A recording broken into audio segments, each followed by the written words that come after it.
Hello everyone. So welcome back again to our series of podcast जहाँ पर हम एक और एपिसोड लेकर आए हैं to discuss a very important topic जो लोगों ने सुना सबने है बट आई गेस हम आपको थोड़ा सा और नॉलेज उसके बारे में देना चाहेंगे and that is IUI. So we have somebody Dr. Beena Muktesh, who is a renowned clinician and infertility specialist, helping so many couples for more than 30 years now. So, welcome, ma'am. Thank you, Thanks a Vatsala. lot. Thank you very much. And again, we are troubling you with a new episode of ours. It's okay, my pleasure. So, ma'am, IUI एक ऐसा word है जो शायद जो भी इस journey पे जिनको हेल्प की ज़रूरत पड़ी है उन सब ने सुना है कि IUI, लेकिन बहुत नॉलेज इसके बारे में और बहुत सही नॉलेज होना बहुत ज़रूरी है. बिल्कुल बिल्कुल वत्सला, बिल्कुल बहुत ज़रूरी है कि पता IUI वर्ड सुनने से नहीं होता, बट आपको पता होना चाहिए कि IUI होता क्यों है, कैसे होता है, क्या होता है. All about IUI, knowing that is very important. So ma'am, you are the right person with us. Thank you, at the thank you right very time much. To give us exact, accurate and crisp knowledge about it. Right. So ma'am, starting with our questions, ma'am, IUI होता क्या है, कब करते हैं, कैसे करते हैं? बिल्कुल, देखो वत्सला, IUI को अगर हम स्प्लिट करके देखें तो इसका मतलब होता है इंट्रा यूट्राइन इंसेमिनेशन. IUI जब भी कोई चीज़ यूट्रस में डालते हैं उसको इंट्रा यूट्राइन, स्पर्म डालते हैं तो उसको इंट्रा यूट्राइन इंसेमिनेशन कहते हैं. फर्टिलिटी का फर्स्ट स्टेप ओव्यूलेशन इंडक्शन और उसके बाद में IUI करते हैं, हम कर सकते हैं. अब इंट्रा यूट्राइन इंसेमिनेशन का मतलब होता है कि सैंपल डालना. सीमन सैंपल को डालते हैं, ऐसे नहीं डाल सकते, नहीं तो स्पैज्म होता है, पेन बहुत होता है. इसको वॉश करके डालते हैं. तो इस प्रोसेस को सीमन वॉशिंग, जब हम सैंपल प्रोड्यूस करते हैं हस्बैंड, उसको हम वॉश करते हैं मशीन्स में, उसको प्योरीफाई करते हैं. और जब ओव्यूलेशन हो गया, जो कि हम फॉलिकुलर मॉनिटर, हमने अभी भी थोड़े एक एपिसोड से पहले बात किया कि हम ओव्यूलेशन देखते हैं कब ओव्यूलेशन हुआ. जब ओव्यूलेशन हुआ उस टाइम अगर हम सीमन सैंपल को वॉश करके जेंटली एक कैथेटर से यूट्रस में डाल दें, उसको हम इंट्रा यूट्राइन इंसेमिनेशन कहते हैं. Okay okay ma'am. सो ये हमें थोड़ा IUI का क्लैरिटी दिया कि इंट्रा यूट्राइन इंसेमिनेशन होता क्या है. मैम, किन केसेस में IUI कर सकते हैं? देखिए, ये जैसे मैंने बोला, इनिशियल स्टेजेस में जब कोई भी पेशेंट आता है हमारे पास, यंग होता है, फर्टिलिटी मेंटेन्ड होती है, सीमन क्वालिटी अच्छी होती है या बहुत थोड़ी सी माइल्ड प्रॉब्लम होती है, माइल्ड एंडोमेट्रियोसिस होता है, तो हम उसमें IUI कर सकते हैं. फर्टिलिटी मेंटेन होना इम्पॉर्टेंट है, जो AMH से पता लगता है. पेशेंट का AMH अच्छा होना चाहिए, ट्यूब्स पेटेंट होनी चाहिए, सीमन क्वालिटी में थोड़ा सा प्रॉब्लम हो तो चलेगा, हो सकता है, और माइल्ड एंडोमेट्रियोसिस वगैरह हो तो इन सब केसेस में हम IUI कर सकते हैं. और होता है अगर हमको डोनर IUI करना, जो दो तरह के IUIs होते हैं. एक होता है हस्बैंड सीमन से IUI, एक डोनर सीमन से IUI. तो हस्बैंड सीमन से हस्बैंड का सैंपल लेते हैं, वॉश करके डालते हैं. डोनर उन केसेस में करते हैं जिनमें हस्बैंड का स्पर्म नहीं होता. स्पर्म में जैसे नील शुक्राणु जिसको हम कहते हैं, या कोई सीमन में एक भी स्पर्म नहीं दिखाई देता, उसको हम IUI डोनर बैंक से लेकर के हम डोनर से इंसेमिनेट करते हैं, जिसे हम डोनर IUI कहते हैं. Okay. So ma'am, types of IUI there will be two. Yes. कि एक सेल्फ है, सेल्फ और एक डोनर. एक डोनर है. तो आपने बताया डोनर जिनके खुद के स्पर्म्स नहीं है, फिर उन हम केस में डोनर के हाँ साथ जी, हाँ जी, हाँ जी. So ma'am, what will be the success rate कि जैसे IUI करवाया, कुछ लोग बोलते हैं हमने तो IUI करवा लिया, और प्रेगनेंसी नहीं ठहरा, so what will be the success rate? देखो, आयरनी ये है, सबसे ज़्यादा प्रॉब्लम ये है कि IUI की सक्सेस रेट अच्छी नहीं होती.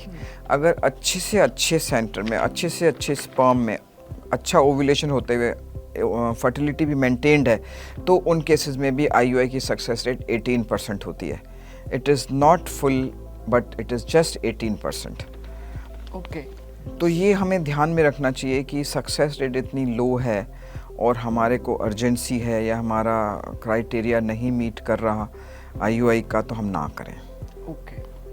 तो सक्सेस रेट इज़ नॉट कि you can not compare it कि अगर IUI करवाया तो यू डेफिनेटली, बट हम सक्सेस रेट के लिए ये नहीं कि IUI नहीं करेंगे, क्योंकि 18% का भी बेनिफिट लेना चाहिए। ये नहीं कि 18% है तो हम उसको छोड़, पर if you fit into that criteria, young sperms आपके नॉर्मल हैं, ऑलमोस्ट नॉर्मल हैं, ट्यूब्स पेटेंट है और आपका फर्टिलिटी मेंटेन्ड है, तो आप IUI कर सकते हो। 1 or 2 IUI, 2 IUI, up to 3 IUI also you can do. Okay. So ma'am, you solved a lot of questions in this only, that criteria for IUI और prerequisites कि किन लोगों में कौन कौन IUI के लिए जा सकते हैं, you just told us. Success rate is 18%. Coming to ma'am कि IUI है कि अगर किसी का एक ट्यूब ब्लॉक्ड है, पेशेंट यंग है, एक ट्यूब ब्लॉक्ड है, किसी ने उनको बोला शायद खुला है, शायद नहीं खुला है, कहीं HSG करवाया है, can they go for IUI? देखो ऐसा होता है, अगर एक ट्यूब ब्लॉक्ड है और दूसरी पेटेंट है, पार्शियली ब्लॉक्ड है, IUI करने से सक्सेस नहीं मिलता। पार्शियली ब्लॉक्ड में एक्टोपिक प्रेगनेंसी का भी बहुत हाई चांस रहता है, क्योंकि वो प्रेगनेंसी अगर ट्यूब में अटक गई, दूसरी ट्यूब जो पार्शियली ब्लॉक्ड है, तो वहाँ पे एक्टोपिक प्रेगनेंसी हो सकती है। एक्टोपिक प्रेगनेंसी का मतलब है कि प्रेगनेंसी वहीं बढ़ती रहेगी और फाइनली ट्यूब रप्चर हो जाएगा। और दूसरा, दोनों, जैसे मैंने जनरली मैं बार बार बोलती हूँ कि दोनों ट्यूब साइमल्टेनियसली अफेक्ट होती है। एक ट्यूब ब्लॉक हो गई, दूसरी अभी ब्लॉक नहीं हुई, पार्शियली ब्लॉक्ड हुई है, बट उसके सीलिया डैमेज हो जाते हैं, ट्यूब के अंदर जो हेयर लाइक्स वो डैमेज हो जाते हैं, तो वो एग पिक करके लाने के लायक नहीं होता। I am not talking of miracles. एक पार्शियली ब्लॉक ट्यूब में भी प्रेगनेंसी होती है, miracles can happen, but that's not a rule कि पार्शियली ब्लॉक्ड है और हम उस पर IUI पे करते जा रहे हैं, we are wasting time. Okay, so ma'am you just said कि बार बार IUI, सो मैम मैक्सिमम कितने IUI? देखिए, अगर पेशेंट क्राइटेरिया में फिट होता है तो 2 to 3 IUI are more than sufficient. अगर नॉर्मल होने के बावजूद भी ये पेशेंट प्रेग्नेंट नहीं होता, सब कुछ normal, they come into unexplain infertility, और अनएक्सप्लेन इनफर्टिलिटी की सक्सेस रेट IVF में कहीं ज़्यादा होगी as compare to IUI। Why? IUI is a blind procedure. हमने देख लिया, ओव्यूलेशन हो गया, एग रिलीज हो गया, अब वो एग कहाँ जाके गिरा, ट्यूब ने उसको पकड़ा या नहीं पकड़ा, ट्यूब उसको सेंटर ऑफ द ट्यूब तक लाई कि नहीं लाई, स्पर्म कहाँ तक पहुँचा, एग तक पहुँचा कि नहीं, एग में पियर्स किया कि नहीं, nobody knows. It's a blind procedure. Ovulation हुआ, स्पर्म वॉश किया, डाल दिया, ब्लाइंड प्रोसीजर। तो सक्सेस रेट इज़ 18%। जनरली 18% होता है, क्योंकि हर ट्यूब हर एग को कैच नहीं कर पाती है। सेकंड, अगर मान लो एग का जो ऊपर की शेल है वो थिक है, तो उसमें स्पर्म जा ही नहीं पाएगा, तो स्पर्म भी घूम रहा है आसपास, एग भी है पर फर्टिलाइज नहीं हो पा रहा। या अगर सपोज कि थोड़ा पार्शियल एडहेशन है, या कहीं भी अंदर थोड़ा चिपकी है, ट्यूब नहीं, ओवरी की पोजीशन ठीक नहीं, ओव्यूलेशन कहीं हो गया और ट्यूब दूसरी जगह ढूंढ रही है, उसमें उसको मिल ही नहीं रहा है कि कहाँ से लेके जाएं, तो दे कम इनटू अनएक्सप्लेन्ड इनफर्टिलिटी, जिनको हम एक्सप्लेन नहीं कर सकते, बट इनफर्टिलिटी और IUI से उनको कोई बेनिफिट नहीं हो रहा। तो मैक्सिमम मेरे हिसाब से 2 और 3 IUI करने के बाद 5, 6, 7, हमें बहुत सारे पेशेंट ऐसे मिलते हैं जो 6 बार IUI करते हैं, 4 बार ओव्यूलेशन इंडक्शन करके आते हैं। By the time they reach us, their fertility is so low that we feel sorry for them. So ma'am, when to do IUI and when to not do IUI, दोनों चीज़ें are very बिल्कुल। देखिए, जो बहुत practical है, ऐसे तो बहुत बड़ा चैप्टर है कि कब करें कब ना करें, बट जो बहुत प्रैक्टिकल चीज़ें, अगर सीमन की क्वालिटी बहुत पुअर है, 10 मिलियन से कम अगर है सीमन की, मोटिलिटी बहुत कम है, एबनॉर्मल स्पर्म 1% या लेस देन 1% है मॉर्फोलॉजी, तो IUI करने से बेनिफिट नहीं होगा। बट ये सीमन एनालिसिस एक अच्छी IVF लैब में होना चाहिए। अगर हम नॉर्मल लैब में कराते हैं तो ब्रॉडली हाई माइक्रोस्कोप में ना देखने की बजाय लो माइक्रोस्कोप में देखते हैं कि इतना परसेंटेज नॉर्मल है। वही है जब IVF यूनिट में करते हैं तो बहुत कम परसेंटेज नॉर्मल मिलती है, क्योंकि हाई माइक्रोस्कोप में छोटी छोटी एबनॉर्मलिटी भी मिल जाती है, तो वो प्रेगनेंसी नहीं बना सकते। तो अगर सीमन की क्वालिटी पुअर है, जिसको हम एक टर्मिनोलॉजी आती है जो लोग तो पढ़ ही लेते हैं, ओलिगोटेरिटोजोस्पर्मिया, अगर इस तरह का कोई स्पर्म है तो उसमें IUI करने से कोई बेनिफिट नहीं होगा। ओवेरियन रिजर्व बहुत पुअर है, मान लो 2 या 3, अब लोग कहते हैं कि एक तो फॉलिकल बना, एक फॉलिकल रप्चर हुआ, हमने देखा, लेकिन उसको सपोर्ट करने के लिए भी कोई है। एक सपोज फॉलिकल बना और उसकी एज पेशेंट की ज़्यादा है, तो ज़रूरी नहीं है उसमें एग हुआ, अगर एग हुआ तो उसकी क्वालिटी इतनी अच्छी है, अंडर विजन तो है नहीं। तो ऐसे केसेस में आईयूआई में टाइम वेस्ट करने की बजाय उन्हीं फॉलिकल को अगर हम ड्रेन करके आईवीएफ करें, 2 या 3 फॉलिकल हमें मिले तो हम अंडर विजन उनको फर्टिलाइज करा सकते हैं। अब जैसे मैंने आपको बताया, अगर फर्टिलाइज नहीं हुआ, ओव्यूलेशन हुआ, उसमें पीएरसी नहीं किया, तो वो ओव्यूलेशन पेशेंट की एज पहले ही 37-38 ईयर्स है और पता लगा कि 1 या 2 फॉलिकल मैच्योर हुए, हमने उनमें आईयूआई किया, ख़त्म हो गया, कोई भी फर्टिलिटी नहीं बचा। आईयूआई के लिए फर्टिलिटी अच्छी होनी चाहिए। अगर फर्टिलिटी पुअर है तो IUI should not be done. बहुत पुअर फर्टिलिटी है, लेस देन 1 है, 0.8 है, सीमन क्वालिटी अच्छी नहीं है, पार्शली ब्लॉक ट्यूब्स हैं, पेशेंट की एज ज़्यादा है, they are not fit for doing IUI. So, ma'am, what will be you told us when not to do. So, अब अगर किसी का IUI हो रहा है, so what should be the process? And जैसे इसमें भी क्या फॉलिकुलर मॉनिटरिंग होती है, क्या प्रोसेस है? जी बिल्कुल। एक्चुअली क्या हमारा एम होता है, जब हम आईयूआई कर रहे हैं तो हमारा एम एक फॉलिकल बनाने का नहीं होता। जैसे हम ओव्यूलेशन इंडक्शन करते हैं, 2 या 3 फॉलिकल बनाने की कोशिश करते हैं, उसके लिए माइल्ड मेडिसिन देते हैं और वो मेडिसिन के बाद 2 या 3 फॉलिकल अगर बनते हैं तो हम उनको ट्रैक करते हैं। ट्रैक कैसे करते हैं? हमको रेगुलर टाइम पे फॉलिकुलर मॉनिटरिंग करनी पड़ती है, 3 to 4 टाइम, और एवरी टाइम हम देखते हैं कि फॉलिकल मैच्योर हो रहा है। आफ्टर 5 और 7 डेज कभी कभी थोड़ा माइल्ड इंजेक्शंस भी लगाने पड़ते हैं। We don't want that follicle to subside या श्रिंक हो जाए या कम हो जाए या डेवलप ही नहीं हो। उसके सपोर्ट के लिए हमें थोड़े से फर्टिलिटी के इंजेक्शन लगाने पड़ते हैं, 2 और 3 इंजेक्शन, 4 इंजेक्शन लगाने पड़ते हैं, और फॉलिकल को ट्रैक करते करते ऑप्टिमम साइज़ पे पहुंचाते हैं। जब ऑप्टिमम साइज़ पे पहुंचते हैं तो एक इंजेक्शन, जिसको हम ट्रिगर कहते हैं, जो कि उसको रप्चर करता है फॉलिकल को और उसमें से एग निकलता है, वो इंजेक्शन देते हैं। फिर हम ट्रैक करते हैं, देखते हैं कि ओव्यूलेशन हुआ कि नहीं। अगर वो फॉलिकल रप्चर होकर उसमें से ओव्यूलेशन हुआ दिखता है, फॉलिकल या तो गायब हो जाएगा या श्रिंक हो जाएगा और थोड़ा सा फ्लूइड भी दिखाई देगा, हमें पता लग गया ओव्यूलेशन। हम उस टाइम पे आईयूआई करेंगे जब ओव्यूलेशन, क्योंकि एग जो है 24 आवर्स से ज़्यादा सर्वाइव नहीं करता है। हमें चाहिए कि हम 24 to एटलीस्ट 48 आवर्स के अंदर अंदर आईयूआई कर दें, जिससे कि उसका एग डिसअपियर हो जाए, इससे पहले स्पर्म एग तक पहुंच जाए। सो मैम बहुत ही, बट एक और इम्पॉर्टेंट चीज़ है कि हम आईयूआई के लिए स्पर्म जो लेते हैं उसको वॉश करना ज़रूरी होता है। नॉर्मल स्पर्म लिया, हमने डाल दिया, ऐसे नहीं कर सकते। उसमें एक प्रोस्टाग्लैंडिन होता है जो बहुत सीवियर कॉन्ट्रैक्ट करता है और पेशेंट को बहुत पेन होता है।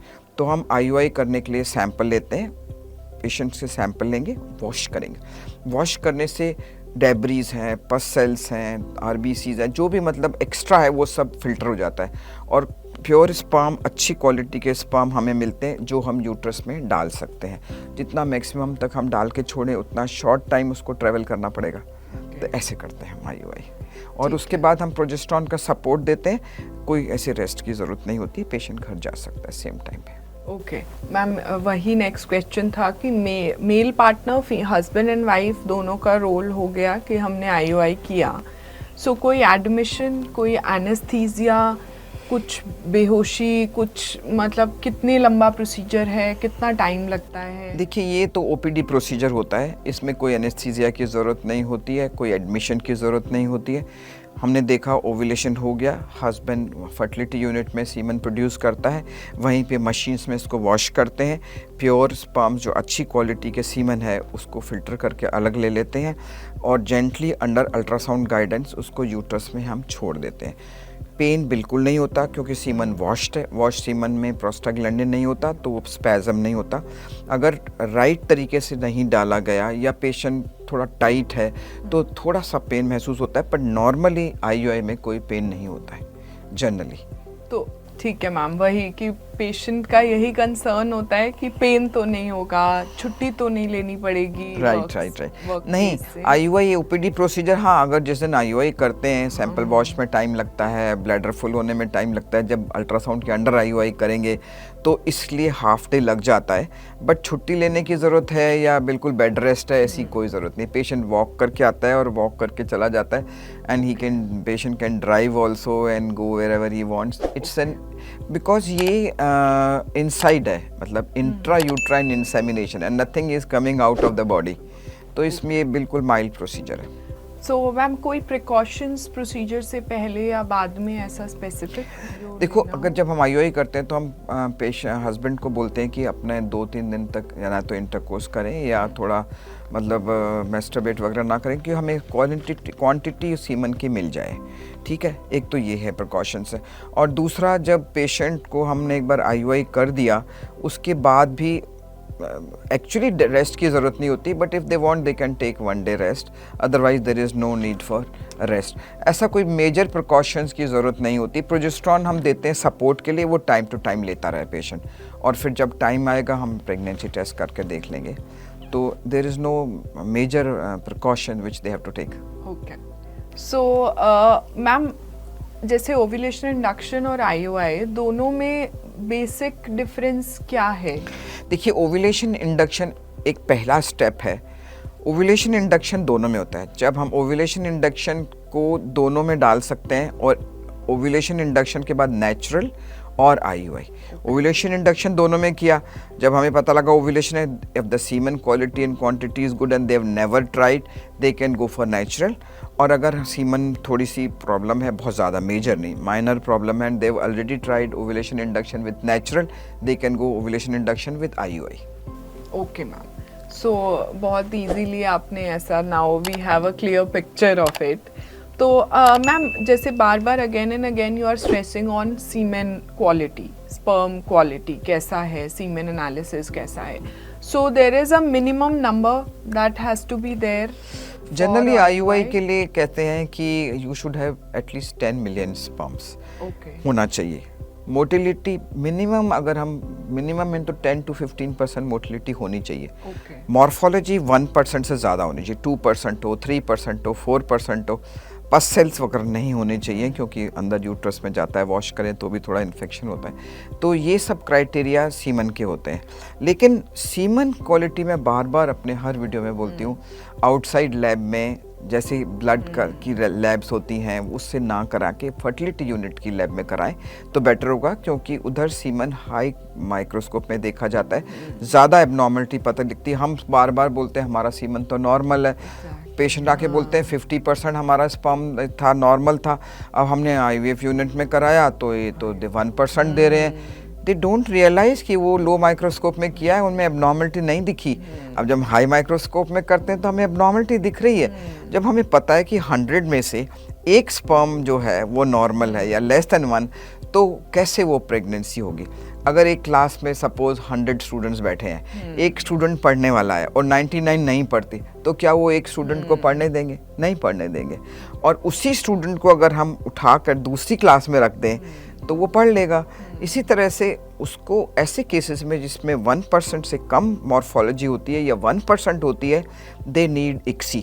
उनको अलग से उठा के पूरे लॉट में से यूट्रस ओवरी में उसको उसमें एग में इंसर्ट करते हैं, तब फर्टिलाइजेशन होता है।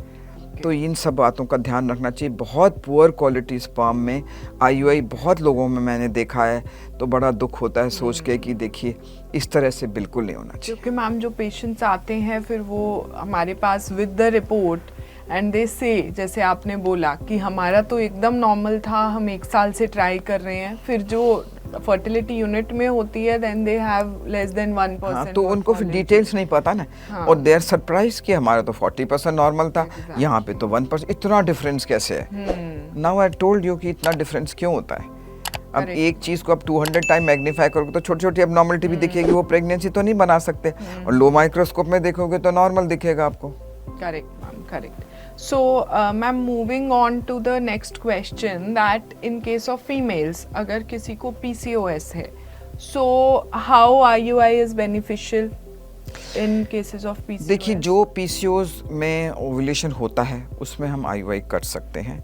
माइल्ड स्टिमुलेशन भी हम दे सकते हैं, ओव्यूलेशन इंडक्शन करके हम आईयूआई भी कर सकते हैं। लेकिन कुछ ऐसे पीसीओज होते हैं जिनमें अगर हमने इंडक्शन दिया या इंजेक्टेबल से उनको स्टिमुलेट करने की कोशिश की तो मल्टीपल फॉलिकल बन जाते हैं, और मल्टीपल फॉलिकल बनने के बाद उनमें हाइपर स्टिमुलेशन का डर रहता है। तो ऐसे केसेस में पॉलीसिस्टिक ओवरीज में अगर हमने एक बार माइल्ड स्टिमुलेशन देख लिया और मल्टीपल फॉलिकल बनते हैं, they are not fit for IUI, क्योंकि हमें मल्टीपल फॉलिकल्स नहीं चाहिए, हमें बहुत सारे एग्स नहीं चाहिए। हाइपर स्टिमुलेशन होगा, बहुत एग रिलीज होंगे और हमने IUI कर दिया, बहुत प्रेगनेंसीज बनेगी which is not desirable. Correct. So PCOS also you have to be careful. हाँ, ओनली ओव्यूलेटरी PCOS में हम ट्राई कर सकते हैं, वो भी हमें बहुत मॉनिटर करना पड़ता है कि जब एक डोमिनेंट जो होता है वो फॉलिकल बन रहा है या 2 डोमिनेंट बन रहे हैं, 5-5, 6-6 डोमिनेंट बनते हैं, 8-8, तो फिर हम उसको कैंसिल करना पड़ता है हमको। Okay. So ma'am what about endometriosis and IUI? देखो, एंडोमेट्रियोसिस भी, जो हमको एंडोमेट्रियोसिस 4 कैटेगरी में डिवाइड करते हैं, माइल्ड, उससे थोड़ा सीवियर, उससे, वो तो टेक्निकल है। जो फर्स्ट 2 स्टेजेस से माइल्ड एंडोमेट्रियोसिस होता है, ओवरी ज़्यादा अफेक्ट नहीं होती है, स्पॉट्स एंडोमेट्रिक, उनमें हम IUI ट्राई कर सकते हैं। पर एक बार ओवरीज में एंडोमेट्रियोटिक सिस्ट बन गई, बड़ी सिस्ट बन गई, तो चांसेस कम है कि IUI से उनको सक्सेस मिलेगा। There is a clear cut criteria. एक तो जो एंडोमेट्रियोटिक सिस्ट होती हैं, ब्लड होता है उनमें, blood is a good culture media for infection, एक तो इन्फेक्शन के चांसेस उसमें होते हैं।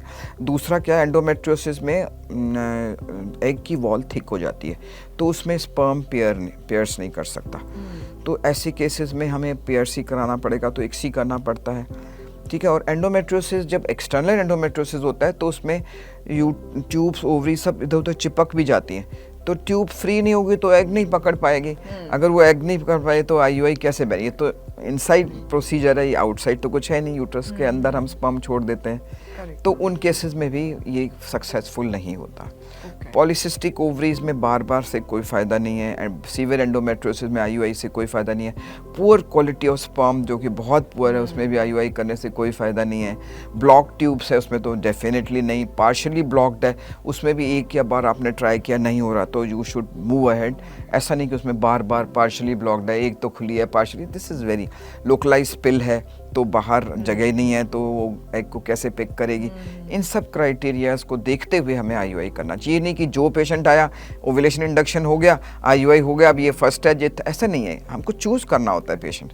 Correct. So ma'am, in male and female both you told us कि किन उनमें IUI करना, one you have to be careful, another that जिनमें नहीं करना है, तो ये पेशेंट को भी खुद को नॉलेज हो कि अगर मुझे डॉक्टर ने बोला PCOS है, एंडोमेट्रियोसिस है, तो patient can also ask question कि इसमें करें या नहीं करें। बिल्कुल। सो ma'am, in case of IUI, जैसे बहुत सारे लोगों का अगर पहला IVF है, पहली प्रेगनेंसी इज बाय IVF, तो क्या वो सेकंड भी IVF ही ज़रूरी है या IUI हो सकता है? How, What is the possibility? देखिए, अगर किसी ने या जब भी आपने IVF कराया तो कोई इंडिकेशन होगा जो IVF कराना पड़ा। अब आपने IVF कराया और वो फेल हो गया, तो IUI की सक्सेस तो और भी कम हो गई। तो उसके बाद IVF के बाद IUI पे वापस जाना तो कोई, I don't think it's a good option to go for IUI after doing IVF। अगर IVF से सक्सेस इसमें कि 60 to 70% सक्सेस होती है, IUI में 18% होती है। जब 60 to 70% में नहीं हुई तो 18% में जाने से तो बेटर है कि आप रिपीट IVF करो, जिससे फिर से आपको 60 to 70% सक्सेस मिले, rather than going for IUI। Mental satisfaction के लिए अगर आपने IUI करना है कि नहीं हुआ, चलो IUI try, I mean that is befooling yourself. Okay, I get it now कि ठीक है, अगर एक ट्राई तो कर ही रहे थे। हाँ, मतलब अकॉर्डिंग टू मी, अगर I would have been there, I would have not advised to go for IUI after IVF। Okay ma'am. So ma'am, आपने हमें मेल फैक्टर के लिए क्लियरली बताया कि अगर सीमेन पैरामीटर्स नॉर्मल नहीं हैं तो IUI का आफ्टर अ सर्टेन एक्सटेंट फ़ायदा नहीं है। अबाउट द फीमेल पैरामीटर्स, आपने बोला कि AMH फीमेल फर्टिलिटी का और एंट्रल फॉलिकल काउंट, ये बहुत इंपॉर्टेंट फैक्टर्स हैं। सो IUI में ये कैसे इफेक्ट करते हैं? ये बहुत अच्छा क्वेश्चन मतलब आपने पूछा। देखो, क्या होता है कि enteral follicle count generally 6 to 7 every ovary में होनी चाहिए। अगर हमें एंट्रल फॉलिकल 2, 3, 1 या 2 दिखते हैं, दैट मीन्स हमारी ओवेरियन रिजर्व बहुत पुअर है। ऐसे में अगर हम IUI करेंगे, हम बोलेंगे देखो एक फॉलिकल तो डेवलप हो रहा था, तो हमने उसको फॉलो किया, ट्रैक किया, you are not going to get result. जैसे AMH कम होता है, एंट्रल फॉलिकल कम होते हैं, fertility rate goes even down with IUI। उस समय पर आपको IUI में टाइम वेस्ट करने से बेटर है उन 3 और 4 फॉलिकल को मैच्योर करके IVF के लिए यूज़ करें, रादर देन हम 2-3 बार अच्छा एक तो बन गया, अरे वो एक जो बना जो फर्टिलाइज होने के लायक है भी कि नहीं वो, एंड फाइनली रिजल्ट क्या होता है, कुछ भी नहीं बचता।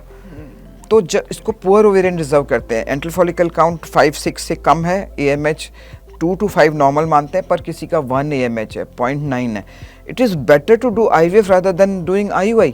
It's not that I am favouring IVF, but imagine अगर आपके पास 3-4 फॉलिकल हैं, आपको कुछ तो एम्ब्रियोज मिलेंगे। अगर आपको एम्ब्रियोज मिले, आप उनको प्रिजर्व कर सकते हो एंड उसको आप नेक्स्ट प्रेगनेंसी के लिए यूज़ कर सकते हो। आप एक फॉलिकल हर बार IUI करके वेस्ट करते जाते हो और फाइनली आपको पता है 1 या 2 फॉलिकल बचा, तो हमें क्या मिलेगा? It is always better. मैं बार बार बोलती हूँ IVF is not the last resort. आप IVF पहले कर सकते हो, उसको आप अपने नंबर ऑफ एग्स आपके सफिशेंट हो, अच्छे हो और you fit into criteria of IVF, you must go for IVF rather than diminishing your ovarian reserve and advancing in age and then doing an IVF। There is no point. Many people do like this, you know, वे कहते हैं कि husband के sperm में थोड़ी problem थी तो हम उसको ठीक करने में लग गए। अब वो ठीक करने में 6 महीना 1 साल, but they didn't see their fertility. ये तो एक यूनिट है। अगर आपने हस्बैंड के स्पर्म को ठीक करने के लिए कोई क्राइटेरिया लिया, मान लो लाइफस्टाइल कुछ भी किया, अपनी फर्टिलिटी का ध्यान नहीं दिया, वाइफ का, जब लगा कि हस्बैंड थोड़ा सा बेटर हो गया, देन यू रियलाइज कि वाइफ की एकदम कम हो गई। तो ये दोनों का ध्यान में रख करके you should not just keep कि हस्बैंड कम स्पर्म करा रहे हैं और वाइफ की फर्टिलिटी का बिल्कुल ध्यान नहीं रखा। तो एवरीथिंग इज अ बैलेंस, दोनों बैलेंस होना चाहिए कि हस्बैंड का ऐसा नहीं कि आप एक पे फोकस करो एंड दूसरा is getting absolutely and by the time you open up your eyes and you feel कि अभी तो मैंने छोड़ दिया वो time. 100% correct. So ma'am, initially आपने IUI के हमें बताया था कि एक सेल्फ होता है, एक डोनर के थ्रू। बिल्कुल हाँ। सो मैम, डोनर कब लेते हैं? देखिए, डोनर में ऐसा होता है कि डोनर स्पर्म हमको तब लेना पड़ता है जब बिल्कुल भी स्पर्म ना हो, हस्बैंड के बिल्कुल स्पर्म ना हो। IUI के लिए तो हम जो डोनर स्पर्म लेते हैं वो बैंक से हमको लेना पड़ता है, बट अगर हमें IVF करना है तो हम हस्बैंड के टेस्टी से भी निकाल सकते हैं। We are not talking about that, we are only talking about IUI with no sperm in husband semen. उन केसेस में हमको डोनर स्पर्म यूज़ करना पड़ता है, और डोनर स्पर्म जो होता है वो हम यूज़ करते हैं, बैंक से लेते हैं। तो उसमें डोनर के क्राइटेरिया हमारे पास आते हैं, सारे टेस्ट किए हुए होते हैं, वो हमको देखना पड़ता है सब क्या है। सो मैम, जैसे डोनर, तो कैसा डोनर होगा? जैसे अगर कोई कपल स्ट्रगल कर रहा है इससे कि हस्बैंड में स्पर्म्स नहीं हैं, और फिर डोनर कैसा होगा, कहाँ से आएगा, उसके जेनेटिक टेस्ट ऑथेंटिक है या नहीं है, क्या क्राइटेरिया? देखिए, पहली चीज़ तो हमको स्पर्म बैंक से लेना पड़ता है ना। बैंक के सीमेन स्टोर करने के क्या क्राइटेरिया? एक डेफिनेट नंबर एंड वॉल्यूम होना चाहिए, तो वो स्टोर करते हैं। उस पेशेंट के सारे ब्लड टेस्ट होते हैं तो तब वो स्टोर करते हैं, और स्टोर करने से पहले जब सारे टेस्ट करते हैं, 6 मंथ्स के बाद फिर वो टेस्ट करते हैं। उतने टाइम तक उसका सीमन क्वारंटीन में रखते हैं, मतलब उसको रिलीज़ नहीं करते। अगर हमें पता लगा कि वो सेकंड टाइम में जब उन्होंने देखा कि नॉर्मल है, तब उस स्पर्म को रिलीज़ करते हैं। कि आप मालूम कि उसका, क्योंकि कुछ इंक्यूबेशन पीरियड भी होता है कि ये डिजीज़ अभी तो नहीं है, लेकिन इंक्यूबेशन पीरियड में वो आ जाती है। तो ये बैंक कैसे स्टोर करता है वो है, हम तो बैंक से लेते हैं। जब हम बैंक से लेते हैं तो हम डोनर का क्राइटेरिया डालते हैं, हमें किस तरह का क्राइटेरिया का डोनर चाहिए, हाइट, वेट, कॉम्प्लेक्शन, और उसमें उसकी कलर ऑफ द आईज देख सकते हैं, मेनली यही होता है, और ब्लड टेस्ट उसके सारे होते हैं। न तो कास्ट क्रीड का हम डाल सकते हैं, हमें कौन सी कास्ट का चाहिए, न उसकी एजुकेशन का हमें डाल सकते हैं, क्योंकि एजुकेशन तो अगर किसी ने पढ़ लिया और पढ़ा दिया आपके पेरेंट्स ने तो आप पढ़ लेते हो, उसका भी क्राइटेरिया नहीं डालते। और हिंदू मुस्लिम का भी जनरली, पर अगर कोई बोलता है कि हमें हिंदू चाहिए मुस्लिम, तो हम बैंक को रिक्वेस्ट कर सकते हैं कि हाँ, आप हिंदू दे दीजिए हमें मुस्लिम, या मुस्लिम दे दीजिए हमें हिंदू नहीं चाहिए। इस तरह का हम क्राइटेरिया डालते हैं, तब वो बैंक। और blood group husband and wife में से किसी एक ब्लड होना चाहिए। अगर हस्बैंड का A है और वाइफ का B है तो हम A ले सकते हैं, B ले सकते हैं, AB ले सकते हैं। डिपेंडिंग ऑन ब्लड ग्रुप हम क्राइटेरिया कि हस्बैंड का ब्लड ग्रुप ये है, वाइफ का है, आप हमें सीमन दे दीजिए। तो सीमन हमारे पास जो आता है वो वॉश्ड होता है और हम उसको फिर थोड़ा और वॉश करके हम उसको इंसर्ट कर सकते हैं।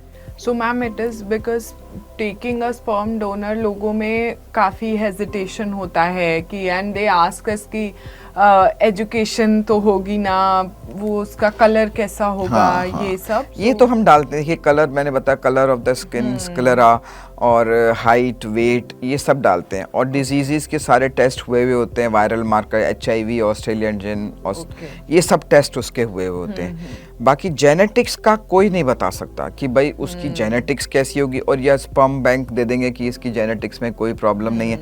जनरली वो वही लोग लेते हैं जो उनके पास में एक मोस्टली जहाँ तक हमने सुना है और जो प्रैक्टिकल भी है कि they go to the institutes to get good sperm, from there they ask the students और समथिंग कि आप देना चाहते हैं, ऑप्शनल है, there is no compulsion, they can, और otherwise anybody who can come to them कि हम देना चाहते हैं, तो उनका क्राइटेरिया मेट होना चाहिए, तब वो स्पर्म लेते हैं। And there is no face to face with the no, ये सब एनोनिमस होता है, डोनर कौन है, रेसिपिएंट कौन है, किसी को नहीं बताया जाता। Okay okay so ma'am but they can not put requests like कि हमें पोस्ट ग्रेजुएट चाहिए, हमें नहीं, ऐसा कोई वो नहीं होता कि हम पोस्ट ग्रेजुएट चाहिए। जिसकी अपॉर्चुनिटी मिलती है वो पढ़ लेता है, पोस्ट ग्रेजुएट भी पढ़ लेगा। आप देखोगे ज़्यादातर जो हाई एलीट क्लास के लोग बच्चे होते हैं और एजुकेटेड फैमिली के होते हैं वो पढ़ ही लेते हैं, और लेबरर के होते हैं वो नहीं पढ़ते, उनको अपॉर्चुनिटी नहीं मिली। तो education is not transmitted through genetics. Exactly. That is on a lighter note. So, ma'am, any IUI, if I ask you to conclude in one, that a take-home message for our viewers, so something that you would want them to be very careful about. First of all, they should see age of the female, nowadays males also, semen parameters कैसे हैं, अपनी ovarian reserve देखें कैसी है, completely open tubes हों वो देखें, repeated IUIs ना करें, सक्सेस रेट को ध्यान में रखते हुए और जितना जल्दी हो सके switch over to IVF rather than keep doing. Number of IUI should not exceed 3 in any case. Maximum अगर अनएक्सप्लेन्ड भी एक पता ही नहीं लग रहा क्यों हो रहा, तो ये नहीं कि अभी कभी हो जाएगा 5 में, ये सब आपको ध्यान में रखना चाहिए। एज़ोस्पर्मिया है तो डोनर बैंक से इजीली ले सकते हैं, क्राइटेरिया मीट होते हैं, वो सब कर सकते हैं। और मेनली ये है कि आपको अगर IUI 2 या 3 से नहीं होता, you should switch over to IVF which is going to give you better result. कुछ क्राइटेरिया जो हमने डिस्कस किया में डायरेक्ट IVF करना बेटर होता है rather than doing IUI and doing IVF। तो इन कैटेगरीज को समझना बहुत ज़रूरी कि हम किस कैटेगरी में फ़िट होते हैं। Are we fit for IUI? Are we fit for IVF? Are we fit for ICSI? Are we fit for donor sperm? Are we fit for Tessa पीसा जो टेस्ट ही से लेते हैं, ये सब ध्यान रखना चाहिए। Okay. So ma'am, discussing with you things बहुत ईजी लगती हैं और बहुत क्लियर लगती हैं। I know this is because of your experience that you have so much clarity and we can get it from you. Thank you Vatsala, thank you very much. हम तो यही चाहते हैं कि लोगों को नॉलेज जितनी ज़्यादा दे सकें, that is our aim. You should give the knowledge. Again we say decision is yours, we only give knowledge. Thank you very much Vatsala. Thank you so much ma'am for being with us. So ending with this note again, that knowledge is strength and the decision आपका होगा, knowledge will be ours. So thank you so much.